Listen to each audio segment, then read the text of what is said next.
Mga katrops, welcome back ulit sa aking channel, Sports React PH.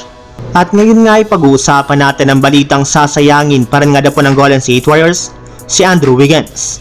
Pag-uusapan na rin nga natin dito sa ating panibagong video, ang ginawang adjustment ng Los Angeles Lakers sa pagkawala ni Anthony Davis.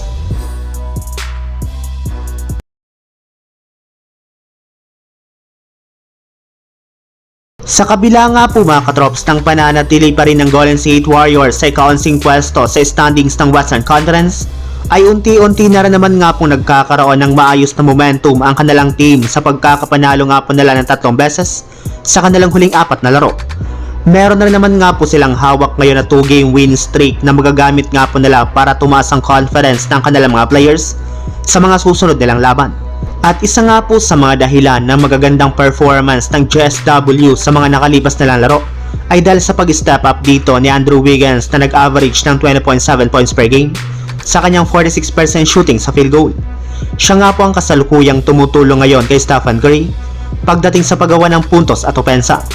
Paminsan-minsan pa nga po mga katrops ay siya na mismo ang mag-isang bumubuhat sa Warriors kapag nag-i-struggle si Stephen Curry sa kanyang shooting. Gumagawa pa nga po siya dito ng mga clutch basket para lamang sa ikakapanalo ng Golden State Warriors. Pero kahit gaano man nga po mga katrops kaganda ang performance ni Andrew Wiggins, ay mas pinili pa rin nga po ng kanilang general manager na si Mike Dunleavy na gawin itong available ngayon sa trade market.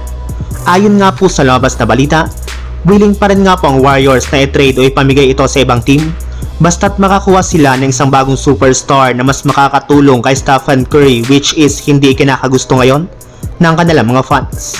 Samantala, punta naman tayo sa ating sunod na pag-uusapan sa ginawang adjustment ng Los Angeles Lakers sa pagkawala ni Anthony Davis.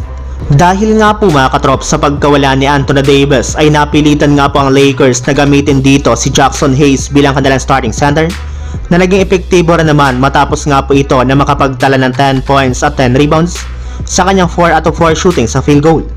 Bukod rin nga po sa kanya ay nag-step up para naman nga po ang kanilang isa pang big man na si Trey Jemison na kumuha ng 4 points at 5 rebounds. Kaya isang magandang senyales nga po ito na meron silang aasahan pagdating sa kanilang frontcourt kahit na wala man dito si Anthony Davis. Ayon na rin naman nga po sa naging pahayag ng kanilang head coach na si JJ Redick, masaya nga daw po siya sa ipinakitang performance ng kanyang mga players dahil gigil nga daw po talaga sila na manalo na siyang rason bakit maganda ang ipinakita nga po nilang opensa at kanilang shooting. Yes, hindi nga po kagaya ng nagdaan nilang laro ay mas maayos na nga po ang kanilang decision making at magaganda na rin naman ang kanilang shot selection. Bukod rin nga po dyan mga katrops, nagkaroon na rin naman nga po sila ng enerhiya na makakuha ng mga offensive rebound na siyang rason bakit nakuha nga po nila ng maaga ang momentum laban sa Washington Wizards. So yun lang mga katrops, ang handog kong story ngayong araw. Sana nag-enjoy kayo, please like and subscribe my YouTube channel, Sports React PH, para sa iba pang story at update patungkol sa NBA. Kita-kits muli sa ating susunod na video.